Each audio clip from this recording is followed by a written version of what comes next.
Episode की शुरुआत में हमें एक लड़के को दिखाया जाता है जो कि एक जख्मी लड़की को अपने पीठ पर बैठाकर भाग रहा होता है। उस लड़की का नाम नेजुको होता है और वह इस लड़के की बहन है।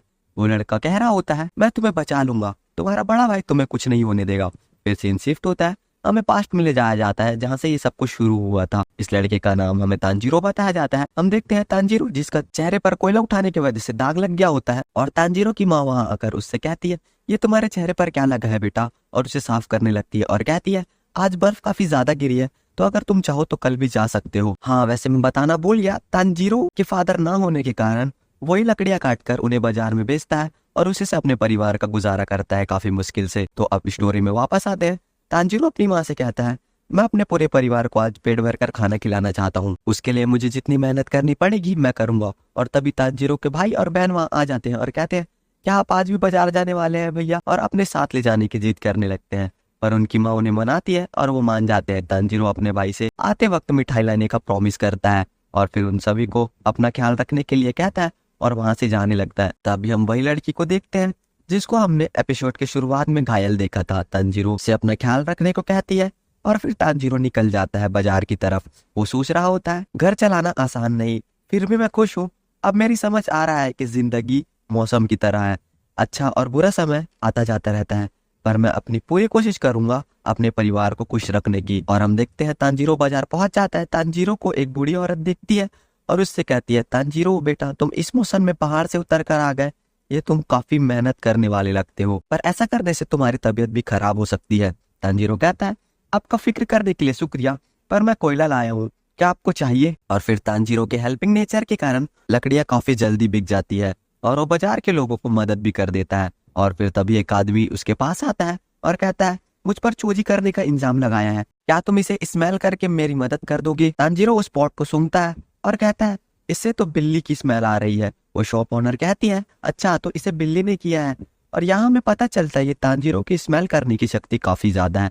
और फिर हम देखते हैं सभी काम करते हुए तांजीरो को काफी देर हो जाती है, पर वो तांजीरो इस बात से खुश होता है कि उसकी सारी लकड़ियां बिक गई। और फिर तभी तांजीरो को एक आदमी आवाज देता है और कहता है, तुम पहाड़ी चढ़ने वाले हो क्या, और बताता है वहां जाने में अभी काफी ज्यादा खतरा है। तांजीरो उनसे कहता है, मेरे सूंघने की शक्ति काफी ज्यादा तेज है तो मुझे कुछ नहीं होगा। पर वो आदमी जिद करके तांजीरो को अपने घर पर बुला ही लेता है और कहता है, तुम समझ नहीं आ रहा, आज रात डीमन आने वाले हैं। फिर सीन शिफ्ट होता है, हमें तांजीरो को उस आदमी के घर पर दिखाया जाता है। तांजीरो खाना खाते हुए पूछता है, वैसे साबुरु जी आप किस तरह के डीमन की बात कर रहे हैं। इस आदमी का नाम साबुरु है तो हम लोग भी इसे साबुरु ही कहेंगे। वो बताते हैं, सालों पहले कई आदमखोर डीमंस रात के अंधेरे में घूमते थे और आजकल वैसा ही हो रहा है। इंसानों को अपना शिकार बना रहे हैं डीमंस, इसलिए रात में बाहर निकलना खतरों से खाली नहीं। अब सो जाओ, कल सुबह होते ही वापस घर चल जाना। तांजीरो साबुरु से पूछता है, ये डीमंस घर के अंदर नहीं घुस पाते क्या। साबुरु जवाब देता है, क्यों नहीं, जरूर घुस पाते हैं। तांजीरो कहता है, तो फिर यहाँ पर कोई भी सेफ नहीं है। साबुरु उसे बताते हैं, ऐसी बात नहीं है, उन सभी डीमंस को मारने के लिए डीमन हंटर्स है जो रात के अंधेरे में उन सभी डीमंस को मार देते हैं। और यहाँ तांजीरो अपने मन में सोच रहा होता है, अपने परिवार को खोने के बाद साबुरु जी यहाँ अकेले रहते हैं, अगली बार जब मैं यहाँ आऊंगा तो अपने भाई बहनों को भी साथ लाऊंगा। डरने की कोई बात नहीं है, डीमंस जैसे कोई चीज नहीं होती। पर इससे याद आया कि दादी के जाने से पहले वो भी यही सब बातें किया करती थी। फिर हमें सुबह को दिखाया जाता है, तांजीरो अपने घर की तरफ निकलने के लिए तैयार होता है। वो अपने घर की तरफ निकल जाता है और जैसे अपने घर के करीब पहुंचता है उसे खून की स्मेल आती है। तांजीरो काफी ज्यादा डर जाता है और भागते हुए अपने घर के करीब जाता है और वो देखता है उसका पूरा परिवार को किसी ने बेरहमी से मार दिया है। उसके घर के चारों तरफ बस खून ही खून होता है। ये सीन देखकर काफी ज्यादा गॉसबम्स आ गए थे भाई। अपने पूरे परिवार को मरा हुआ देखकर तांजीरो पूरी तरह टूट जाता है, पर वो देखता है कि नेजुको की सांसें अभी भी चल रही है और वो उसे उठाकर डॉक्टर की तरफ भागने लगता है। तांजीरो अपने मन में अभी भी काफी सारी बातें सोच रहा होता है। वो सोच रहा होता है ये सब कब और कैसे हुआ।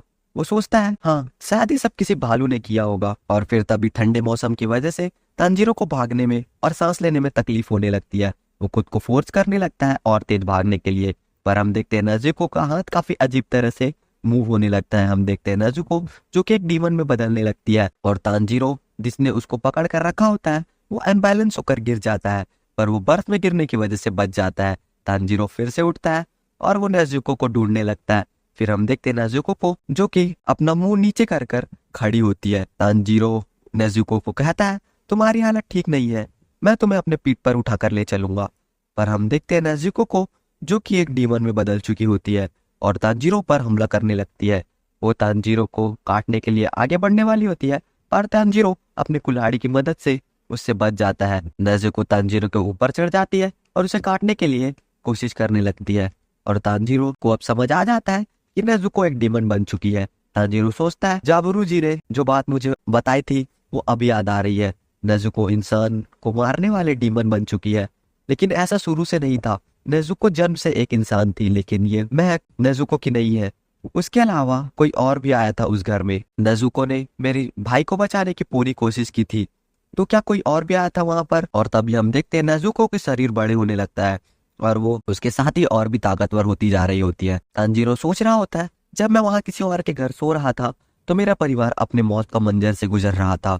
मुझे माफ कर दो, मैं तुम्हें नहीं बचा पाया, पर कम से कम मैं नेजुको को बचाना चाहता हूँ। तांजीरो नेजुको से कहता है, तुम हार मत मानो, तुम डीमन नहीं बन सकती।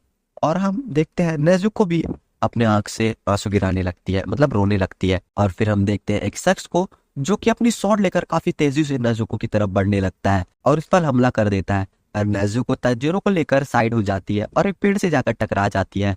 हम देखते हैं नेजुको अपने नॉर्मल फॉर्म में वापस आ जाती है। तांजीरो उस लड़के को देखकर सोचता है, ये कौन है और इसके हाथ में कटाना क्यों है? वो लड़का तांजीरो से पूछता है, तुम इसे क्यों बचा रहे हो? तांजीरो उसका जवाब देते हुए कहता है, ये मेरी छोटी बहन है।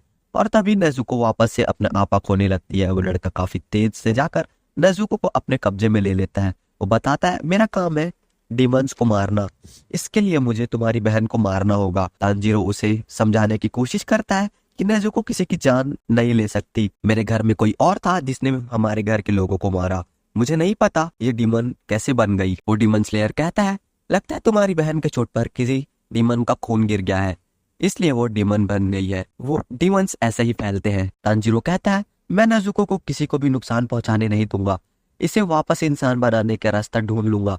आप प्लीज मेरी बहन को मत मारिए। और उसके सामने रोने लगता है। वो डीमन स्लेयर तांजीरो को रोता देखकर गुस्से में कहता है, मेरे सामने सिर झुकाकर और हाथ फैलाना बंद करो। तुम्हारे जैसे कमजोर इंसान जो मुसीबत आने पर कुछ भी नहीं कर सकता, वो अपनी बहन को कैसे ठीक करेगा और घर वालों की मौत का बदला कैसे लेगा? कमजोर लोगों के पास बदला लेने का कोई अधिकार नहीं होता और कोई जरिया नहीं होता, वो बस ताकतवर लोगों के पैरों के नीचे कुचले जाते हैं। तुम्हारी बहन को ठीक करने का रास्ता किसी डीमन के पास होगा, पर तुम्हारी डीमन मदद करेंगे ऐसा सोचने की गलती भी मत करना, और मैं भी उसमें तुम्हारी कोई नहीं मदद कर सकता। वो डीमन स्लेयर अपने मन में कहता है, देखो मैं समझ सकता हूँ, निराश मत होना, इसका समय अभी नहीं है। मैं जानता हूँ तुम्हें बहुत दुख हो रहा होगा, घर वाले मारे गए, छोटी बहन डीमन बन गई, तुम्हें बहुत तकलीफ हुई होगी। मैं तुम्हारा दर्द समझ सकता हूँ। अगर मैं आधे दिन पहले पहुंच गया होता तो तुम्हारा परिवार आज शायद जिंदा होता, पर मैं समय में वापस तो नहीं जा सकता, पर मैं तुम्हें गुस्सा दिला सकता हूँ। तुम गुस्सा करो, क्योंकि कभी माफ ना करने वाला गुस्सा इंसान को बहुत ताकतवर बना देता है और ना हार मानने की शक्ति देता है। और फिर वो डीमन स्लेयर नेजुको के कंधे पर अपना शॉट घुसा देता है और ये देखकर तांजीरो अपनी कुल्हाड़ी लेकर उस पर हमला करने के लिए दौड़ जाता है। पहले तो तांजीरो उस पर पत्थर पर हमला करता है और फिर कुल्हाड़ी से हमला करने की कोशिश करता है, पर वो डीमन स्लेयर उसे मारकर नीचे गिरा देता है। तभी वो नोटिस करता है कि तांजीरो के हाथ पर तो कुल्हाड़ी थी ही नहीं, और फिर अचानक से वो कुल्हाड़ी उसके सर के जस्ट बगल में आकर लगती है। वो डीमन स्लेयर उसकी इसी स्किल से काफी ज्यादा इम्प्रेस हो जाता है, पर तभी नेजुको अचानक से तांजीरो को घायल देखकर उसे डीमन स्लेयर को लात मारकर दूर कर देती है और उसके पास जाने लगती है। वो डीमन स्लेयर नेजुको को तांजीरो के पास जाता हुआ देखकर सोचता है कि वो उसे नुकसान पहुंचाने वाली है, पर नेजुको तांजीरो के सामने जाकर खड़े हो जाती है और ये देखकर डीमन स्लेयर भी हैरान हो जाता है। वो अपने मन में सोचता है, ये पहली बार ऐसा हो रहा है कि कोई डीमन इंसान की रक्षा कर रही है। और फिर नेजुको उस पर हमला करने आती है, पर वो उसे बेहोश कर देता है। फिर हम देखते हैं तांजीरो जो कि होश में आ जाता है। वो स्लेयर कहता है, तुम होश में आ गए, और कहता है, और फिर वो नेजुको को देखता है जिसके मुंह पर कुछ मास्क जैसा लगा होता है सेफ्टी के लिए। वो डीमन स्लेयर कहता है, सागिरी पहाड़ के नीचे कादाकोरी संजुको नाम का एक बूढ़ा आदमी रहता है, उनसे कहना तुम्हें तोबियामा काकियू ने भेजा है। अभी के लिए तुम्हारी बहन सेफ है, क्योंकि अभी सूरज नहीं निकला है, पर इसे सूरज की रोशनी से बचा कर रखना। और काफी तेजी से वहां से चला जाता है। और फिर तांजीरो अपने परिवार की ग्रेव पर फूल चढ़ाता है और नेजुको के साथ सागिरी पहाड़ की तरफ निकल जाता है। और ये एपिसोड यहीं पर खत्म होता है। तो अगर वीडियो पसंद आई तो चैनल को सब्सक्राइब और वीडियो को लाइक जरूर करना। मिलते हैं नेक्स्ट वीडियो में, तब तक के लिए bye bye, take care, Tata.